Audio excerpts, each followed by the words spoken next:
Hey out there, Akronites, welcome once again to Around Akron with Blue Green, and wow, do we have an amazing episode ahead of us today. I'm gonna meet up with Akron Promise and learn all about the City Series marathon races they're putting on. Then it's off to downtown Akron, and I'm gonna learn all about Thai food at Cilantro. Then it's right next door to Cilantro to the Ax House, where I'm gonna learn how to throw an axe.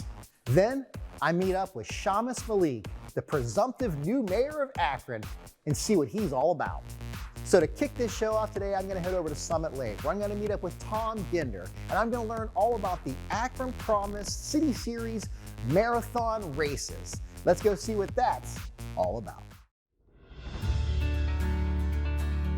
For about 10 years, I was running 5Ks around town, and I'd see the same people at some of the events, and one in particular, Larry O'Neill from the Lawn Wranglers Running Club. And he and I were at the West Akron African American 5K, I'd say about 5 or 6 years ago. And he and I were talking about how few people we see at multiple races. And he said, wouldn't it be cool if we put a city series together?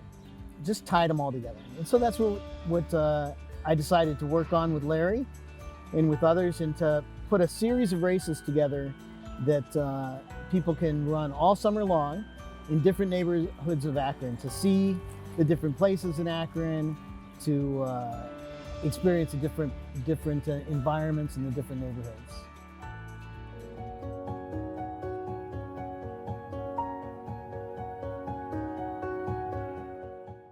Two years ago, post-pandemic, we started putting it together, and last year we had our first City Series, Akron Promise City Series Neighborhood Races. So it's all sponsored by Akron Promise, another organization I'm involved in. Last year we had 8 races, and those who participate in more than half, they got a medal from Akron Promise, as well as t-shirt, and we're gonna do the same thing this year. This year we have 10 races, 2 of which have already occurred. We have the Hop for Hope in April, and that benefits cancer patients. All of the races benefit people in Akron, children and families mainly, helping them academically or socially or with bills or whatever is required. Hop for Hope was in the Merriman Valley, and so that was a nice run out and back on Akron Peninsula Road. Our second race was a brand new race this year, the APS 5K, the Akron Public Schools 5K, put on by Cameo Crumby to benefit Akron Public Schools. And that race is in Cascade Valley, runs along the towpath, and it's a beautiful spring race. Now we have the races coming up beginning in May. The Race for Case has been going on for a number of years, and it runs around the Wallhaven neighborhood of Akron. One thing to say about all of these races is that each of them has an event or a festival or some other reason to be there. And they also all have 1 mile fun runs, walks. Now I gotta say that with a 5K, you don't need to run. Most people could walk it in an hour and 15 minutes. Pleasant walk. This one out here, which will be coming soon, that's the Rock Me on the Water 5K. Starts on Kenmore Boulevard in Kenmore, and comes up Kenmore Boulevard and then goes around this beautiful lake at Summit Lake. And this one's 7K, it's a little bit longer, so it's a little over 4 miles. But we had plenty of people walking it last year around this beautiful lake and on Kenmore Boulevard. Our next race is in June. It's a 4-leaf clover race. It runs in the West Hill neighborhood. Starts over by St. Vincent's Church, goes down through Glendale Cemetery and ends in the St. Vincent St. Mary's Stadium. And they have a big music festival afterwards. The Andrea Rose Teodosia Foundation runs a race in downtown Akron, and that's another part of the Towpath Trail. It has involved Lock 3. I'm not sure of the exact route this year, but it's a fun race downtown. And next comes our August races, the West Akron 5K. And so they have a men's health fair there where they'll do health screenings. You can get information on health issues there. SUMA's been a big supporter of them in the past. And that runs through West Akron neighborhood, up around Snyder Park, and starts at Brookville High School. Now my favorite race happens to be Akron's Holiday Porch Rocker. The Porch Rocker 5K is in Highland Square, And it's a great way to start the day. We do the race in the morning, and then after the race, they have yoga and then the music festival that runs all day there in Highland Square. So really looking forward to that race this year. And we wrap up the season in Middlebury with the PS I Love You 5K, sponsored by the Cole YMCA. And that's a nice race around Middlebury through the neighborhoods there. And then we have a festival where we celebrate all the runners from the Akron Promise City Series.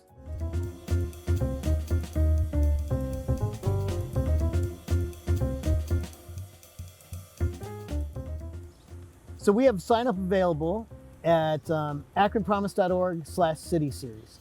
And so you can sign up for as many races as you want. All the signups are right there. It's very easy. We also sponsor Akron Public Schools youth into as many races as we can.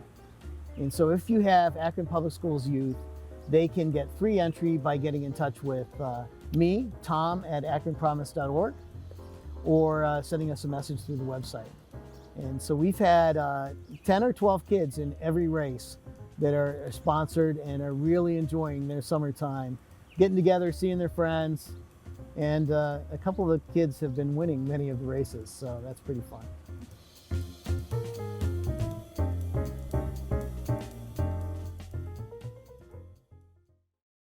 Now we're off to downtown Akron. We're gonna visit one of my favorite restaurants, Cilantro, and learn all about Thai food and its spice level. Let's go see what Cilantro is all about. Since I came to the United States back in 2000, the year of 2001 actually, my uncle and my aunt has a restaurant down in Cincinnati, and so I was helping them for a couple years until I started going to college. During college, I also worked at as a server at the other Thai restaurant in Dayton, Ohio. Once I graduated, I also was, promoted to be a manager of the restaurant for about a year or two, and then I'm start looking to, start up my own restaurant. How did I end up in Akron? How did I found this location? I was working with the downtown Akron's economics development departments before, so they recommended this particular location because it was the restaurant previously was closed down, and it was sitting empty, looking for somebody else to breathe the life back into the space again. And so when I got an opportunity to come in just to look around for the first time, if you would believe in the love at first sight, that's how I felt. When I walked in, this place was beautiful. We had a lot of all the aspects that I'm looking for, and it was, pretty much a turnkey location. You can set everything up, and then you can just, open your door. And it took us probably about 3 months to get everything, ready to go.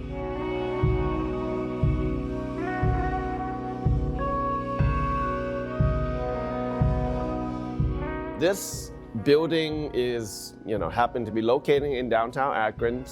I believe historically it used to be a bank, actually several banks in the 60s, in the 70s. But before, then after that, it was renovated to become an Italian restaurant called Piatto.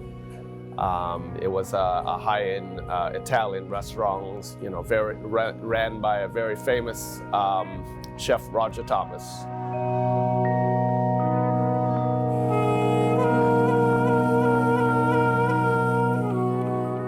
Cilantro Thai and Sushi has been in business for 13 years now. We specialize in Thai cuisines. We offer a lot of classic Thai dishes like pad Thai, pad siu, fried rices, Thai curries, and also we also have a full Japanese sushi bar that we serve fresh, handmade sushi also, so you can get the best of both cuisines in one place. and that's what we're known for.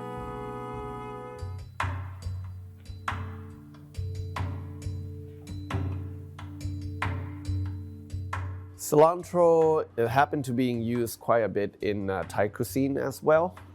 When we come up with the name and the concept, we just want to be a little bit different than another Thai restaurants or traditional Thai restaurants name. And then we are actually emphasis on the letter C, because my family, everybody in our family actually have the letter C in our name. So it's kind of like a little, represent of our family business as well.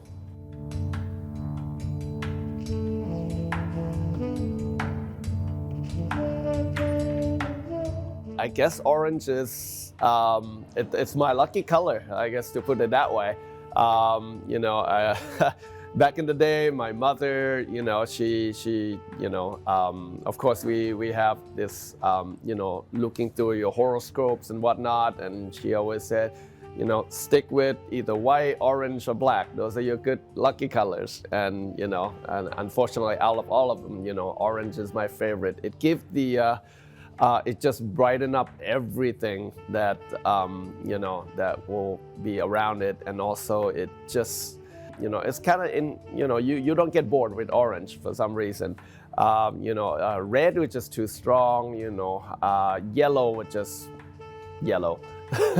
So, like McDonald's, they have, like with food related color scheme, red and yellows tend to be, the color theme to go to, example, McDonald's. But I think orange is kind of right there in the perfect spot in the middle of those spectrum. So, that's why.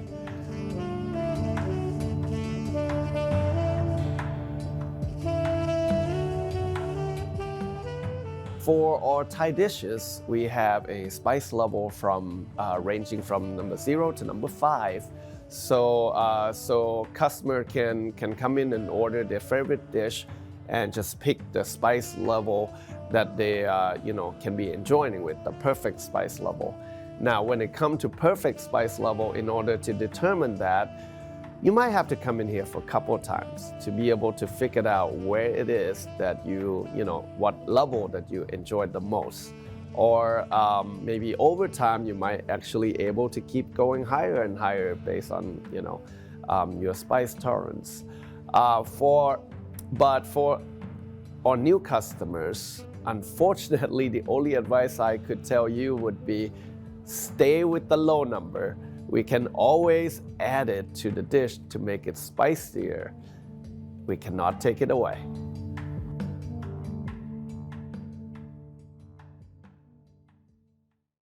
Next up, we're gonna head right next door to Cilantro to the Akron Ax House, and I'm gonna learn to throw an axe. Let's go see what the Akron Ax House is all about.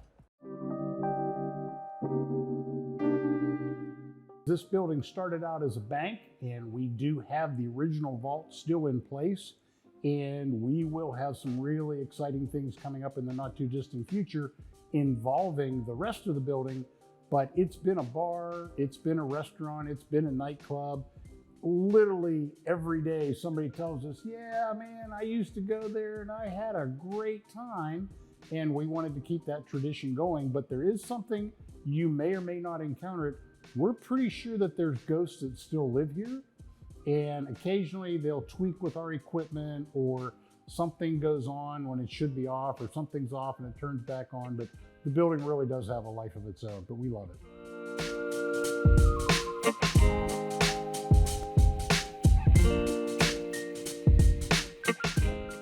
As a group, we were lenders, and we did a loan on this building, and it didn't work out, and we ended up taking over the building. And as a landlord, we thought, what does the town need? What is Akron looking for?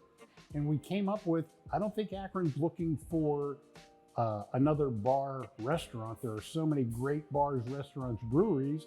We came up with something as a destination for family entertainment. We're right next door to the stadium, axe throwing. And we did axe throwing with a little bit of a twist, because everybody else does a boring target, and we just say no to boring targets. So you'll see in the background, we have digital projection targets. So we've got Battleship, Tic-Tac-Toe, 21, Blackjack, Zombie Hunter, Duck Hunter. I probably left out a couple, and you can throw at a target, but our bullseyes move. So we help you test your skill, and it's just a lot of fun.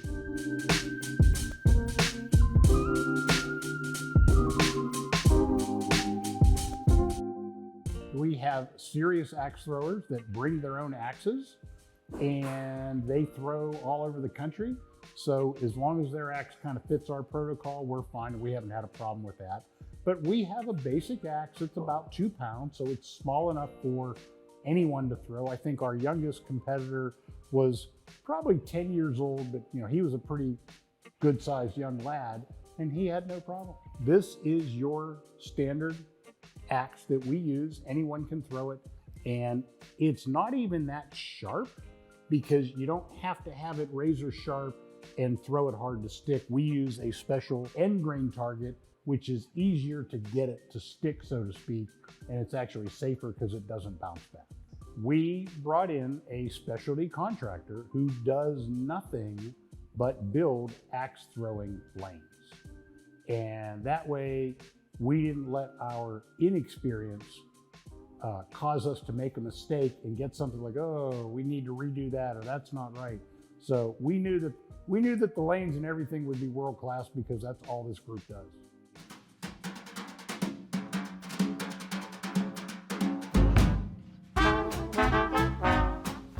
The only people that can't do it are the people that don't show up and try.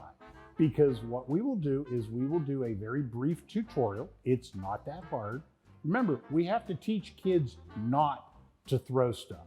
So everybody, we say, this is a fun place. You're here for a good time. We're gonna show you how to do it. When we let you fail a few times, we will use some technology and we'll actually video you in slow motion and say, here's what's happening. Here's what we want to change. 9 out of 10 times people go, oh, the proverbial light goes off, and before you know it, they're sticking it, and then they're having a great time.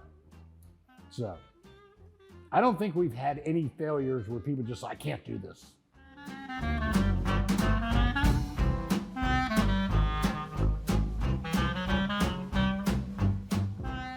There's only a couple of rules. Like Alex said, this is so easy. You're gonna come up, you're gonna take your axe out of the bin. When you take your turn, you're gonna stay behind. We have some lines on the floor here, so there's a red line. That's our safety line. So all of the anti-bounce will kind of keep you safe if you stay behind that red line. So once you get it to stick into the board, we don't want you to try and grab it and walk away from it because it sometimes will let go, and then that's a good way to get hurt. So we ask that you put a hand on the bottom, a hand on the top, and just wiggle it. It comes out really easy. The end grain targets just make that better. Once you take your turn, instead of passing the axe to whoever you're playing with, you're gonna bring it over and put it back in the bin. The reason we do that is because people get hurt when they're passing it around, not paying attention to what they're doing. After that, you can use your computer system to mark your scores. So you get to pick what your scores are. So if it's more in 4 than 6, or however you want to do that, or if you want to fight over it, that's totally up to you.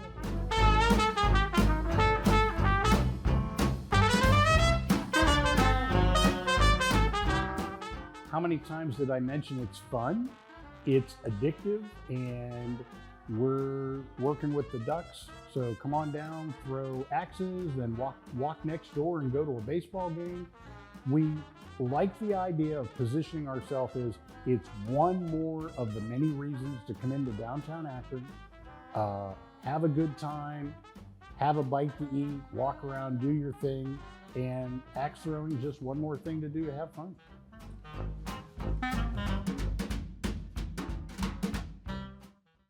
Now to wrap this show up today, I am gonna meet up with Malik, the presumptive future mayor of Akron. Let's go see what Malik is all about. My mom was the most important person in my life growing up. Her name was Helen. She taught chemical engineering up at the University of Akron. And to her, life is about finding something you love doing and using it to give back to other people. Since I was in middle school and high school, I've always been interested in government and politics. I was 10 when 9/11 happened. I'm a half white, half Pakistani Muslim kid. I really wanted to know why this terrible tragedy had happened, and started learning more about international relations and foreign affairs and national security. I was always interested in it. I didn't necessarily think, well, I'm going to run for this and this and this, but I went to law school, and after law school came back in 2016. And one of the key things to me was, as a lawyer, you're helping kind of basically justify the decisions that are made by policymakers, right? How do we write in this policy into law, right? And I realized what really gets me up out of bed in the morning is the policy choices that we make, right? And so it's like, if you want to do that, if you want to help decide whether we do this or this, then one way of doing that is running for office. And so ran for council in 2019, and then ran for mayor this past year. It's been a roller coaster of a process.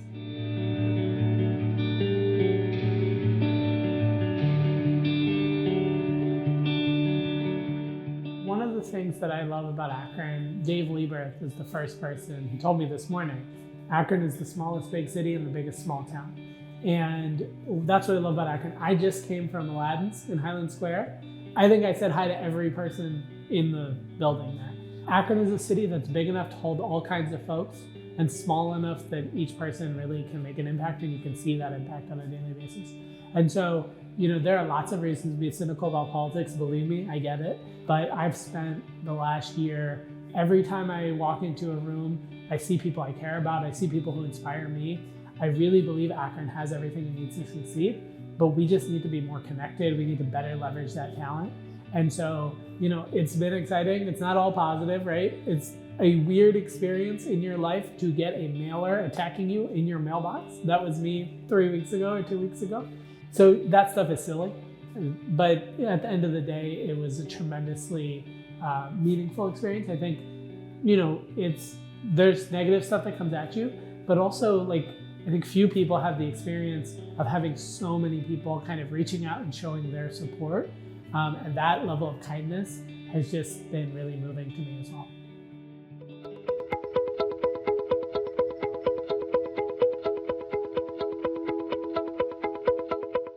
Seven people are running for mayor. And for a lot of folks, maybe they met me in the last year or a couple of years ago, but they might have known someone else in the race for 30 years and have deep ties. And Akron is a city that really thrives off of relationships. And so I never took any of this stuff personally. Even if when I got home, I kind of chuckled to myself and said, why can't they see this, right? I don't take any of this stuff personally. But at the same time, people don't fit so neatly inside these boxes, right? On election day, I never forget this because it really was this beautiful moment. On election day, there was this man, he was 90 years old. He had some mobility issues, but he came over and I started talking to him. And he said, I don't understand why they keep talking about experience. I don't understand why you need all those years of experience before you can be mayor. And it's often it was older folks who would tell me about they saw the importance of younger leadership, right? And not exclusively younger leadership, but making sure that we're including those bold and fresh and new ideas, while also making sure that we're leaning on experience. That's why I call some of those folks like Dave Lieberth all the time, because I have blind spots and there are experiences that I haven't had that I'm learning through. One of the things we said a lot on the campaign is it's not elect Shamus and sit back and watch me fix it. We are going to be building a city where each of the 190,000 people who live in the city have a role to play in the solution. I really firmly believe that, and I'm going to keep talking like that and keep living those values and just taking it one day at a time and just really being thankful and being humbled by it and just trying to move forward.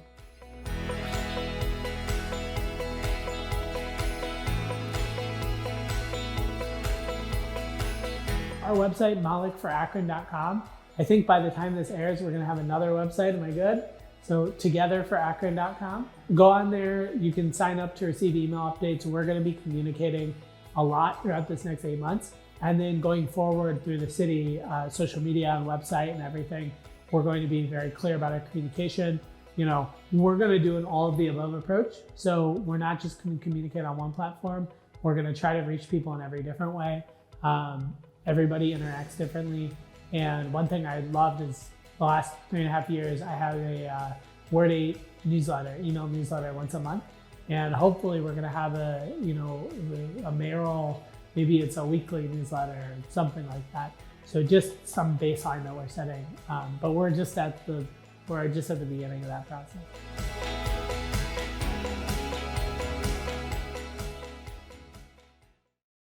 Thank you once again for watching this episode of Around Akron with Blue Green. Now, if you have any questions or any comments, you can catch me on social media. Thank you, and have an amazing day. I'm out of frame. Oh.